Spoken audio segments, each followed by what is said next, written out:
디도서 3장 1절부터 7절까지 한 절씩 교독하겠습니다. 너는 그들로 하여금 통치자들과 권세 잡은 자들에게 복종하며 순종하며 모든 선한 일 행하기를 준비하게 하며 아무도 비방하지 말며 다투지 말며 관용하며 범사의 온유함을 모든 사람에게 나타낼 것을 기억하게 하라.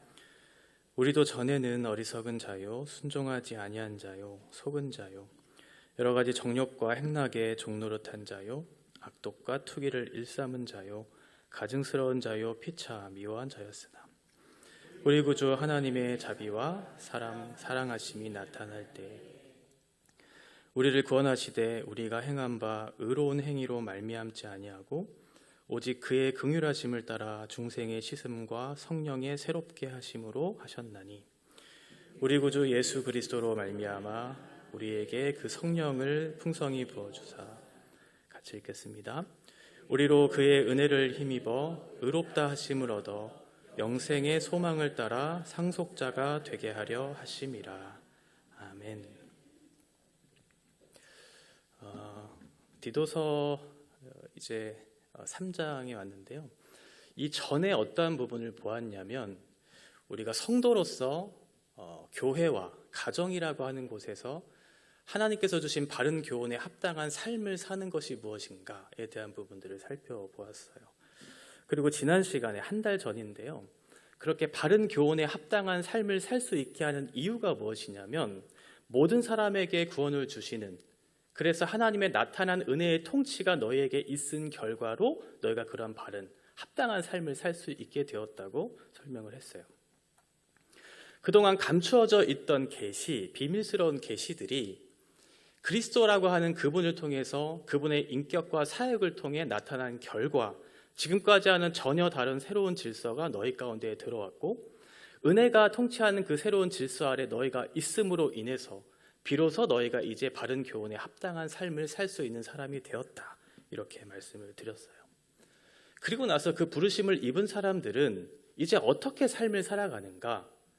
은혜를 헛되이 받지 말라라고 하는 그 말씀에 근거해서 우리에게 주신 그 삶의 가치들을 하나님의 복음에 합당한 삶을 살게 하기 위한, 그래서 그 은혜가 만들어내는 삶의 변화들, 그 가치의 질서들을 따라 살기를 우리가 주저하지 않고 우리의 모든 힘과 모든 자원들을 통해서 하나님을 위해서 살기를 주저하지 않는 그런 삶으로 변화된다.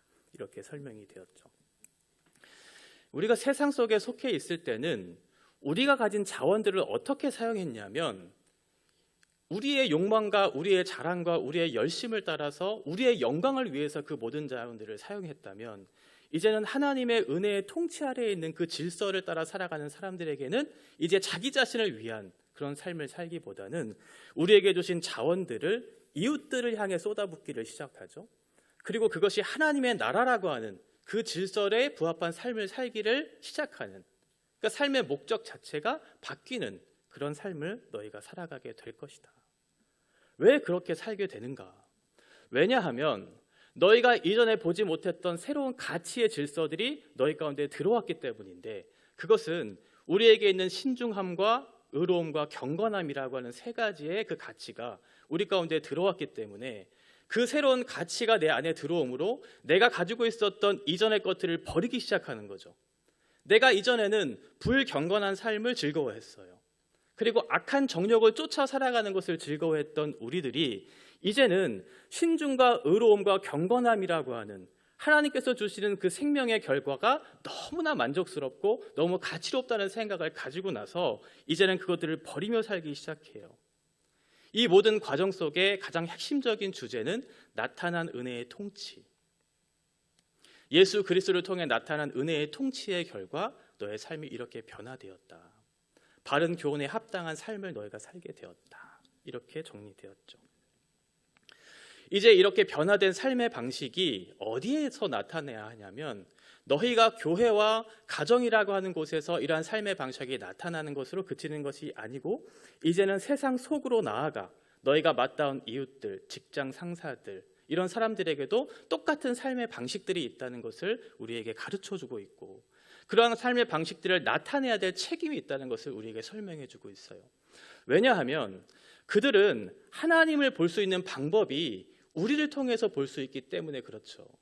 우리가 말하고 우리가 행동하고 어떻게 사는지를 보았을 때 하나님의 어떠하심이 우리를 통해서 드러나기 때문에 그래요. 우리 안에 있는 가치가 하나님의 말씀에 부합한 삶을 살기를 위해서 계속해서 몸부림치다 보면 우리를 통해서 부족하지만 예수 그리스도의 아름다우심이 나타나기 때문에 세상 사람들은 하나님의 어떠하심이 우리의 인격 안에 담겨져 있는 예수 그리스도를 통해서 보여지게 된다는 거예요. 그러니까 너희는 책임 있게 이 땅의 바른 교훈에 합당한 삶을 살아내야 한다고 권면하고 있는 거죠. 어떻게 살아가야 하는가에 대한 부분들이 이제 구체적으로 설명이 되는데 1절과 2절에 보면 원문으로 보면 이것이 하나의 문장으로 기록되어 있어요. 너는 그들로 하여금 통치자들과 권세 잡은 자들에게 복종하며 순종하며 모든 선한 일 행하기를 준비하게 하며 아무도 비방하지 말며 다투지 말며 관용하며 범사의 온유함을 모든 사람에게 나타낼 것을 기억하게 하라. 이 한 문장에서 가장 중요한 동사는 마지막 쓰였던 기억하게 하라예요. 사도 바울은 지금 짧은 디도서의 편지를 쓰면서 이전의 가르침을 계속해서 반복하고 있다는 것을 여러분들은 느끼셨을 거예요. 똑같은 말을 반복하고 있구나. 왜 그렇게 반복하고 있을까요? 중요하기 때문에 그렇죠. 그동안 가르침을 받았던 것을 너희가 기억해라. 그동안 너희가 배우고 익혔던 것들을 기억해라. 그것이 너의 습관이 되도록, 너의 삶에 적용이 되도록 그것을 되새기고 계속해서 기억하라는 거예요. 왜냐하면 우리는 그 기억을 상실하면 우리가 하나님의 뜻에 부합한 삶을 살지 못할 것을 성경은 알고 있기 때문에, 말해주고 있기 때문에 그래요. 베드로후서 1장 12절과 13절에 보면 그러므로 너희가 이것을 알고 이미 있는 진리에 서 있으나 내가 항상 너희에게 생각나게 하려 하노라. 내가 이 장막에 있을 동안에 너희를 일깨워 생각나게 함이 옳은 줄로 여기노니. 지금 우리가 알고 있는 것들, 우리가 가지고 있는 것들, 너희가 진리에 서 있다는 것을 지금 얘기해주고는 있지만 지금 이 사도가 우리에게 권면하고 있는 것은 우리를 흔들어 깨운다는 거예요.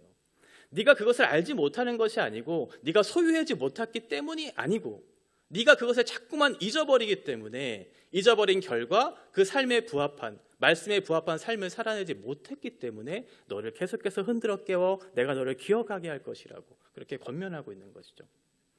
시편 106편 13절과 14절에서도 그러나 그들은 그가 행하신 일을 곧 잊어버리며 그의 가르침을 기다리지 아니하고 광야에서 욕심을 크게 내며 사막에서 하나님을 시험하였도다. 이스라엘 백성들이 하나님의 어떠하심, 그 은혜의 결과들을 소유했는데 이것들을 잊어버렸어요. 그래서 어떻게 했냐면 하나님을 시험하는 데까지 나갔던 거죠. 하나님의 뜻을 알지 못했던 것도 아니고 그것이 옳지 않다고 생각한 것도 아니었는데 그것을 잊어버린 거예요. 내가 가지고 있었던 그 진리의 아름다우심을 잊어버린 거예요. 내가 그렇게 살면 내 생에 가장 행복한 길이 있다는 사실을 알지만 잊어버린 거예요. 그 결과 하나님을 떠나 시험하는 데까지 나아갔던 것이죠. 그래서 사도 바울은 네가 이전에 배웠던 그 가르침을 기억하라고 지금 다시 한번 권면하고 있는 거죠. 어떻게 살아야 하는가에 대한 부분들이 1절과 2절에 총 7가지로 기록되어 있는데 먼저는 1절에 보면 통치자들과 권세자들에게 있어서 3가지의 지침들을 얘기해주고 있고 그리고 2절에 가면 이웃들을 향해서 우리가 해야 될 것과 해야 하지 말아야 될 것에 대한 총 4가지의 지침들을 설명해주고 있어요. 1절에 보면 너는 그들로 하여금 통치자들과 권세 잡은 자들에게 복종하며 순종하며 모든 선한 일 행하기를 준비하게 하며. 먼저는 통치자들과 권세자들에게 있어서 네가 해야 될 것이 있는데 총 3가지를 얘기하고 있죠. 복종과 순종과 선한 일 행하는 것. 그런데 지금 이 편지를 읽고 있는 독자들이 누구냐면 1장을 다시 한번 생각해 보면 그레데라고 하는 지중해 섬 안에 있었던 그레데라고 하는 그 섬에 있는 사람들에게 이 편지를 썼어요. 이 그레데는 당시에 로마의 식민 통치를 받고 있었던 지역이었거든요. 주전 67년에 로마의 지배 아래 들어가 있었던, 그래서 그레데에 있었던 많은 사람들이 로마의 식민 통치에 대항해서 적대적인 관계에서 계속해서 그들에게 싸움을 걸고 저항하는 일들을 계속해서 했던 그런 역사가 있어요.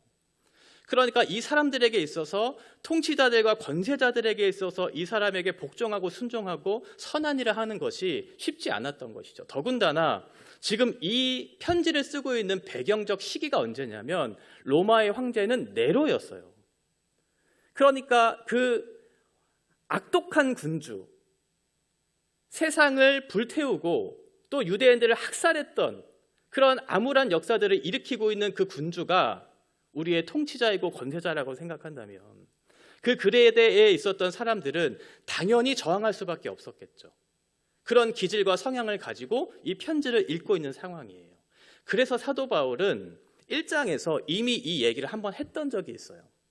1장 10절에 보면 불순종하고 헛된 말을 하며 속이는 자가 많은 중 할례파 가운데 특히 그러하니 그들이 하나님을 시인하나 행위로는 부인하는 가증한 자요 복종하지 아니하는 자요 모든 선한 일을 버리는 자다. 지금 3장 1절에서 권면하고 있는 권세자들과 통치자들에 대한 세 가지의 지침들이 10절과 16절에 그대로 나오죠. 그레데 사람들은 불순종하는 사람들이었다. 그들은 복종하지 않는 선한 일을 행하기를 주저하는 그런 사람들이다. 이 사람들에게 과거에 사도 바울이 권면했던 그 편지의 내용들을 다시 한번 상기시켜 주는 거예요. 통치자들과 권세자들에게 네가 어떠한 일을 행해야 하는가 설명해 주고 있는 거죠. 사도 바울은 자신이 썼던 다른 서신서에도 비슷한 그런 말씀을 전했던 적이 있어요. 로마서 13장에 보면 권세자들에 대한 권면, 우리 그리스도인들이 세상 권세자들에게 어떠한 역할과 어떠한 모습으로 그들을 섬겨야 할지에 대해서 설명해 주고 있는 부분이 있어요. 각 사람은 위에 있는 권세들에게 복종하라. 권세는 하나님으로부터 나지 않음이 없나니 모든 권세는 다 하나님께서 정하신 바라. 그러므로 권세를 거스르는 자는 하나님의 명을 거스름이니 거스르는 자들은 심판을 자취하리라. 성도들아, 너희 각 사람은 위에 있는 권세들에게 복종하라. 이렇게 명령을 하고 있는데 그렇게 해야 될 세 가지 이유에 대해서 설명해 주고 있어요. 첫 번째는 그 권세가 하나님으로부터 났기 때문이다 설명합니다. 그 권세는 스스로가 세운 것이 아니고 하나님으로부터 나온 권세이기 때문에 그렇고, 두 번째는 하나님께서 그것을 정했기 때문이다. 그 사람을 선택했고 그 자리에 두셔서 그 일을 하시기로 정했기 때문에 그렇고, 마지막 세 번째는 그 권세를 거스르는 것은 곧 하나님을 거스르는 것이다. 이렇게 설명을 하고 있어요. 그러니까 우리 기본적인 그리스도인들의 태도는 어떠해야 하냐면 그 권세자들, 통치자들에 대한 태도는 하나님께서 그 권세를 주셨다. 하나님께서 그 권세를, 그 자리를 정하셨다라고 하는 태도. 그리고 내가 이 사람에 대한 불순종과 불복종을 한다면 이것은 곧 하나님의 뜻을 거스르는 것이다 라고 하는 그런 태도를 가지고 우리의 삶을 살아가는 거죠. 이와 관련해서 존 스토트는 교회와 국가라고 하는 관계에 대해서 이러한 모델을 제시했어요. 교회와 국가는 건설적인 협력 정신으로 각자의 책임을 인정하고 격려하는 동반자 관계다. 그러니까 교회와 국가라고 하는 것은 서로 따로 떨어져 분리 존재할 수 있는 것이 아니라는 거예요. 하나님께서 세우신 교회라고 하는 것과 하나님이 세우신 국가라고 하는 것은 따로 존재할 수 없는 것이다. 그러니까 교회의 질서 아래 국가가 있는 것도 아니고 국가의 질서 아래 교회가 있는 것도 아니고, 동등한 입장에서 하나님께서 세우신 두 기관에 하나님의 뜻이, 하나님의 통치가 이루어져야 한다는 것을, 서로 협력하는, 서로 동반자 관계라는 것을 얘기해 주고 있는 거죠. 그런 면에서 우리 그리스도인들은 세상의 국가, 세상의 기관, 그들의 권력자들, 통치자들에게 있어서 그들과 함께 협력하고 함께 세워져가는 동반자적 역할을 감당하는 그런 사람이라는 인식이 선행되어야 되겠죠. 그러면 우리가 권세자들과 통치자들에게 있어서 순종하고 복종해야 한다면 한 가지 문제, 한 가지 걸림돌이 생길 것이 있어요. 그럼 무조건 순종해야 할까? 통치자와 권세자들이기 때문에 어떻게 해야 될까요? 1절 하반절에 보면 선한 일을 행하기에 열심을 내어야 한다. 이렇게 되어 있어요. 그러면 이 말을 뒤집어서 얘기하면 뭘까요? 악한 일을 도모하기 위한 권세자들과 통치자들의 명령에 대해서는 순종하지 않아도 된다는 거예요. 말씀에 불복종하게끔 하는, 그 진리를 벗어나게끔 하는 명령에 대해서는 우리가 순종해서는 안 돼요. 하나님의 법이 가장 상위법이기 때문에 만약 우리가 하나님을 반대하면서까지 그 법에 대한 순종을 요구했을 때는 거기에 대해서 저항하는 것이 우리의 모습이어야 되는 거죠. 권세자들이 악을 행하고 있는 사람들을 칭찬해요. 그 사람들을 격려해요. 막 세워져요. 반면에 선을 행하고 있는 그 사람들을 핍박하고 대적하고 왜곡하는 일들을 일어나고 있다면 우리는 그 권세자들에 대한 반항을, 저항을 해야 되는 것이죠. 국가와 권위에 대한 순종, 이것은 우리의 올바른 태도이지만 하나님의 말씀에 불순종하면서까지 그러한 순종과 요구를 우리는 순종하는 것은 아니다. 그러한 예들이 성경에 아주 잘 나타나 있는데 총 3가지의 예를 살펴보겠습니다. 첫 번째는 사도행전에 나타난 예인데요. 이건 이제 사내들인 공회에서 예수 그리스도의 부활에 대한 내용들을 전하지 말라고 사도들에 대해서 명령하고 있는 그런 배경적 지식을 가지고 이 말씀이 쓰여 있어요. 5장 28절에 보면 우리가 이 이름으로 사람을 가르치지 말라고 엄금하였으되 너희가 너희 가르침을 예루살렘에 가득하게 하니 이 사람의 피를 우리에게로 돌리고자 함이로다. 그때 사도들이 이렇게 얘기하죠. 사람보다 하나님께 순종하는 것이 마땅합니다. 예수 그리스도의 이름을 전하지 말라고 하는, 그 부활의 예수를 전하지 말라고 하는 그 권세자들의 요구에 대해서 사도 바울은 정당하게 얘기한 거죠. 사람보다 하나님께 순종하는 것이 옳습니다. 두 번째는 느부갓네살에 대한 우상 숭배를 거절한 다니엘과 세 친구에 대한 얘기예요. 다니엘 3장 5절에 보면 느부갓네살 왕이 세운 금신상에게 절하라 이렇게 얘기해요. 우상 숭배를 하라는 거죠. 그때 세 친구의 반응은 어떠했는가? 왕이여, 우리가 섬기는 하나님이 계시다면 우리를 맹렬히 타는 풀무불 가운데에서 능히 건져내시겠고 왕의 손에서도 건져내시리이다. 그렇게 하지 아니하실지라도 왕이여, 우리가 왕의 신들을 섬기지도 아니하고 왕이 세우신 금신상에게 절하지도 아니할 줄을 아옵소서. 그러니까 우상 숭배에 대한 권세자들의 요구가 있을 때는 당연히 저항하는 것이 옳습니다. 그러니까 성경적 그 진리에 부합하지 못하게 하는 그런 모든 일들에 대해서는 단호하게 저항하는 거예요. 마지막 세 번째는 히브리 산파에 대한 얘기. 출애굽기 1장 16절 너희는 히브리 여인을 위하여 해산을 도울 때 그 자리를 살펴서 아들이거든 그를 죽이고 딸이거든 살려두라. 그러나 산파들이 하나님을 두려워하여 애굽 왕의 명령을 어기고 남자 아이들을 살린지라. 우리는 마땅히 하나님의 권위에 대해서, 국가의 권위에 대해서 순종하는 태도를 취해야 하는 것은 맞지만, 그러나 하나님의 법을 어기면서까지 순종하라는 것은 성경적 태도가 아닌 거죠. 이러한 두 가지의 기준점을 가지고 우리가 마땅한 이웃들을 어떻게 대할지를 하나하나 구체적으로 적용할 필요가 있습니다. 2절에 보면 이제 대상자들이 이웃들로 바뀌어요. 2절에 보면 아무도 비방하지 말며 다투지 말며 관용하며 범사의 온유함을 모든 사람에게 나타낼 것을 기억하게 하라. 이웃들에게는 4가지의 지침이 있는데요. 2가지는 하지 말라고 하는 지침과 2가지는 해라라고 하는 적극적인 그런 지침들을 나누어서 설명합니다. 먼저는 비방과 다툼을 하지 말아라.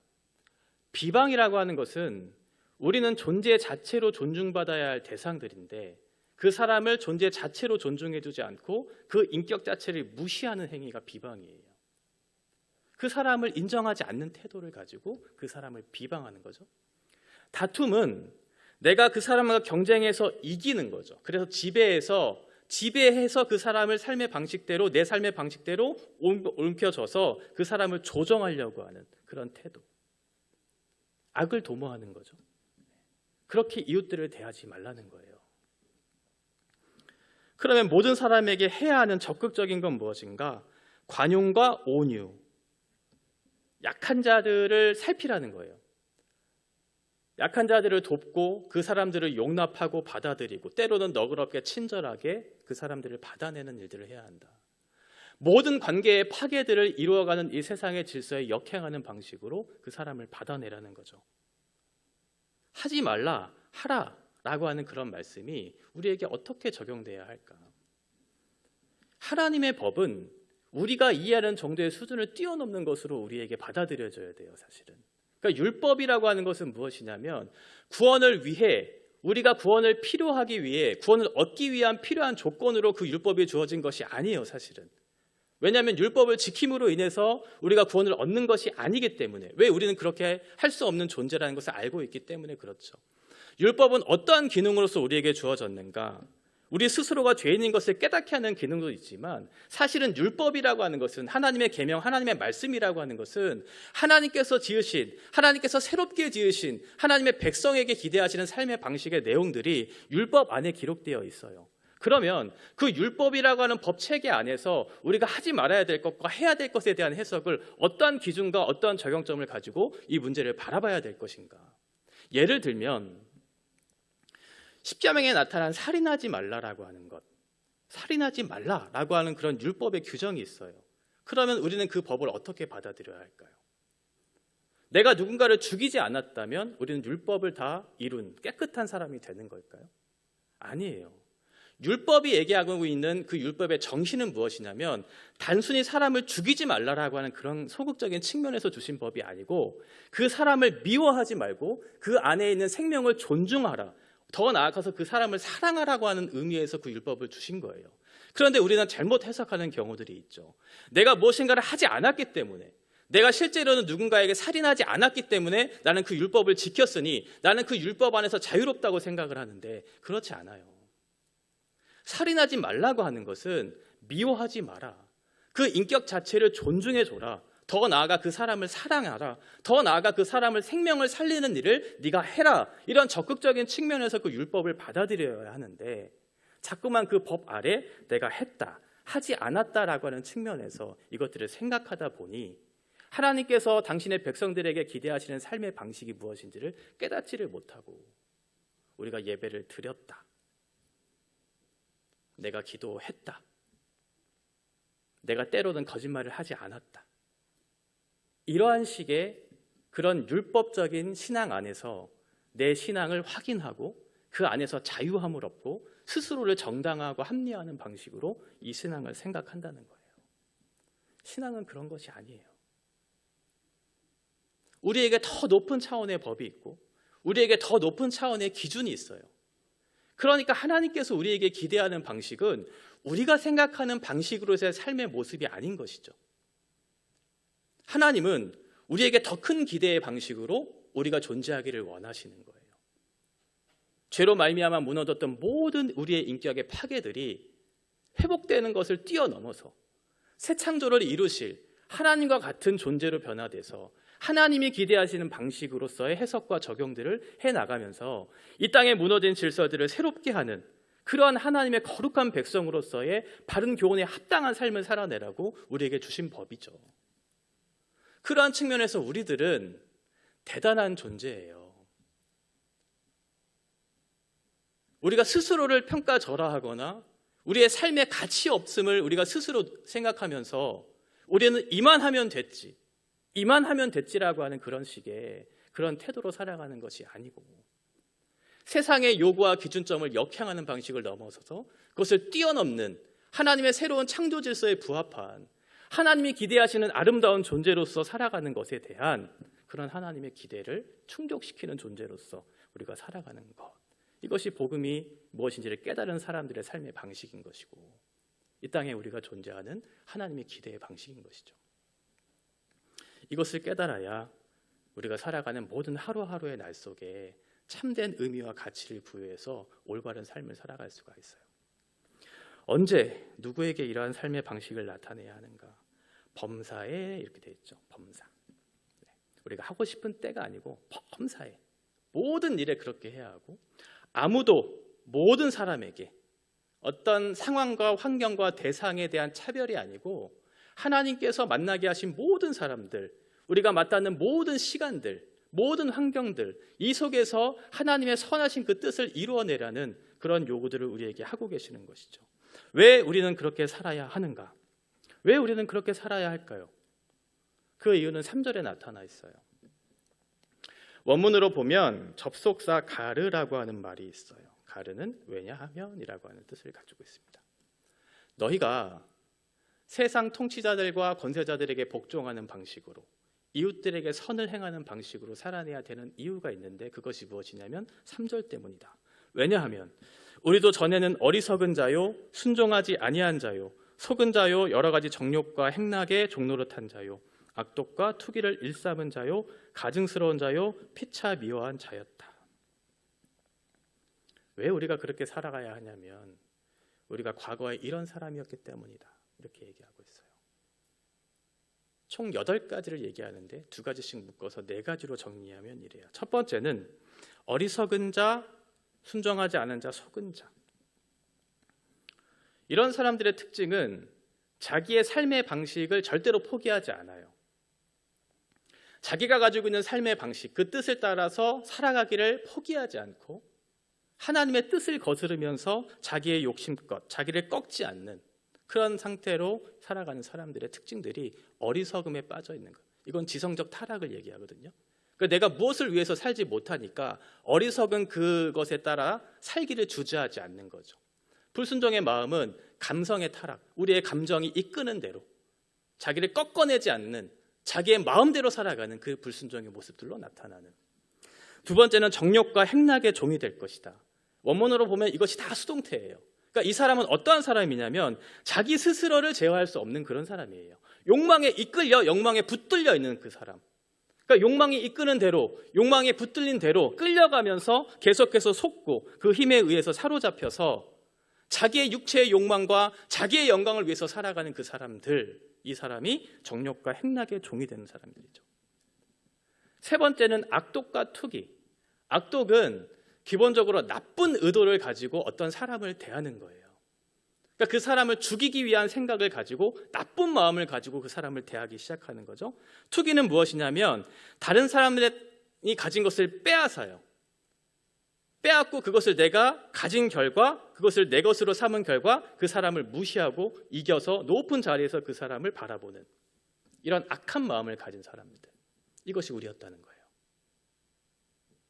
마지막 4번째는 가증스러운, 서로 미운. 우리가 가증스러운 존재였다는 거죠. 이것은 앞에 있는 여러 가지 그 내용에 대한 결과물들로 빚어진 결과가 이러한 모습이다. 하나님 보시기에 우리가 가증스러운 모습으로 보인 거예요. 매번 자기의 어리석음과 불순종을 따라서 정욕과 행락에 이끌리어 악독과 투기를 일삼는 그 모습을 보면서 하나님께서 우리를 보면서 가증스러운 모습으로 보는 거죠. 하나님뿐만 아니라 서로를 보면서도 그래요.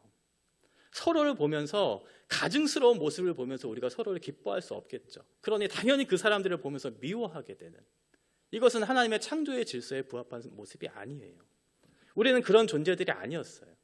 그런데 서로를 보면서 미워하고 서로를 보면서 적대하는 그런 사람들이 되었던 거죠.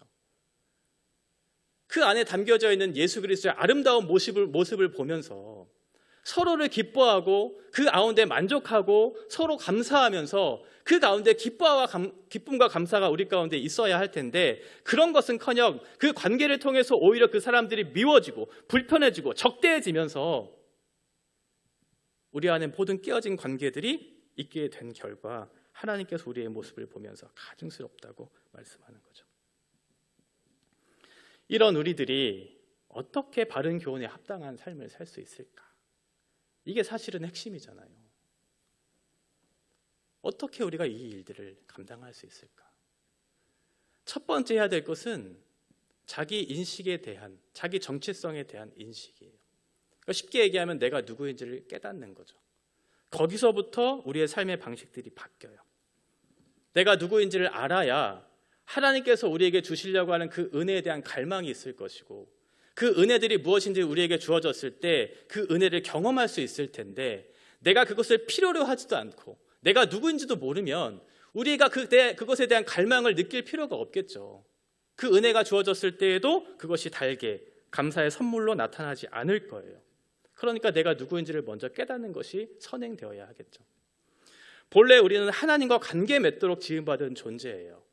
하나님과의 관계 속에서 하나님이 주시는 생명의 양식, 그 공급이 우리 가운데 날마다 부어졌을 때 비로소 우리가 그 생명의 부여함을 통해서 하나님의 어떠하심과 나 자신의 어떠하심을 통해 기쁨과 감사, 그 가운데 행복을 유지하며 살 수 있는 존재가 되었는데, 어떠한 일들이 일어났냐면 우리가 하나님처럼 높아지려고 하는 그 교만의 결과 하나님을 벗어나서 하나님 아닌 곳에서 행복을 찾기를 시작해요. 그것이 인생의 불행이에요. 그런 우리들을 위해서 예수 그리스도께서 오셨고 단절된 그 관계를 회복하기 위해서 이 땅에 오신 것이죠. 인간의 불행과 궁극적인 원인이 하나님으로부터 오는 생명의 공급이 아니고서는 도저히 나는 살아갈 수 없다는 존재라는 것을 깨닫게 하기 위해서. 그때 우리는 어떠한 것을 깨달아야 할까요? 나는 하나님의 거룩한 진노 아래에 있는 죄인이구나. 나는 하나님의 은혜가 아니면 도저히 살아갈 수 없는 심판받아 마땅한 존재라는 인식을 갖고 하나님의 전적인 자비와 은총이 아니고서는 나는 도저히 살아갈 수 없다라고 하는 자기 인식을 가진 사람들, 이 사람들만이 하나님께서 주시려고 하는 그 은혜에 대한 갈망이 있을 것이고 그 은혜가 우리 가운데 주어졌을 때 그 은혜의 경험들을 할 수 있게 되는 것이죠. 내가 누구인지를 깨달아야 돼요. 그 은혜가 우리 가운데 들어오면 우리의 삶에 여러 가지 변화들이 있어요. 아무런 변화가 없는 것은 아니지만 우리는 때로는 부딪히죠. 우리의 한계와 우리의 연약으로 인해서 실패와 좌절을 겪기도 해요. 변화 안에 우리가 누리는 것들이 있지만 여전히 우리 안에는 연약함으로 인해서 우리가 좌절하고 넘어지는 것이 우리의 삶의 현장인 것이죠. 그러나 우리가 해야 될 것은 무엇이냐면 우리는 절대로 낙심하지 말아야 한다. 왜냐하면 우리 스스로가 그것을 바꿔낼 수 있는 존재가 아니기 때문에. 그때 우리가 무엇을 바라야 하냐면 예수 그리스도의 은혜의 통치의 결과가 우리 가운데 주어지기를 바라는 마음들이 우리 가운데 생겨나는 것이죠. 그래서 우리의 삶의 방식을 이끄는 것은 무엇이냐면 결국은 복음이에요. 복음. 그것이 4절부터 7절까지 복음의 내용들이 나오죠. 제가 2달 뒤에 이제 금요기도에 설교를 할 텐데 그때 이 복음에 대한 내용들을 4절부터 7절까지 상세하게 설명을 드리려고 해요. 복음이 무엇인가?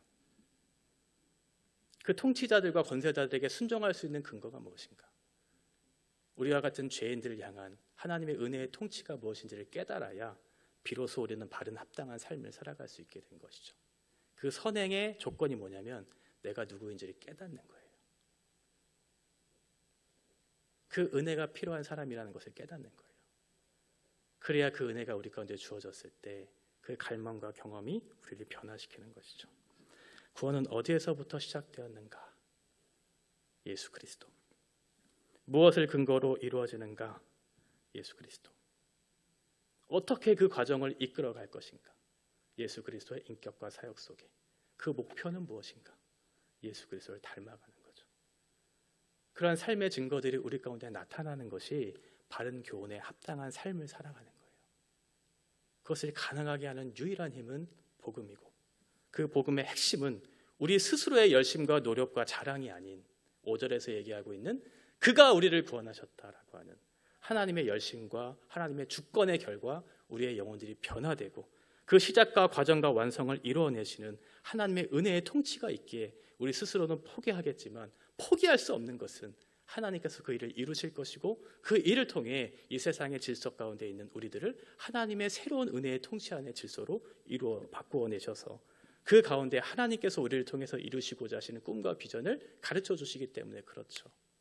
우리 스스로 포기하는 것이 아니고 나타난 은혜의 통치, 우리가 찾아난 것이 아니고 감추어졌던 하나님의 비밀의 계시 아름다우심이 예수 그리스도를 통해서 나타난 그 은혜의 통치가 우리를 변화시킨다는 것을 기억하면서 그 은혜에 대한 갈망과 그 은혜에 대한 경험이 우리를 바꾸기를 갈망하는 그러한 마음으로 주님 앞에서는 저와 여러분 되시기를 바랍니다.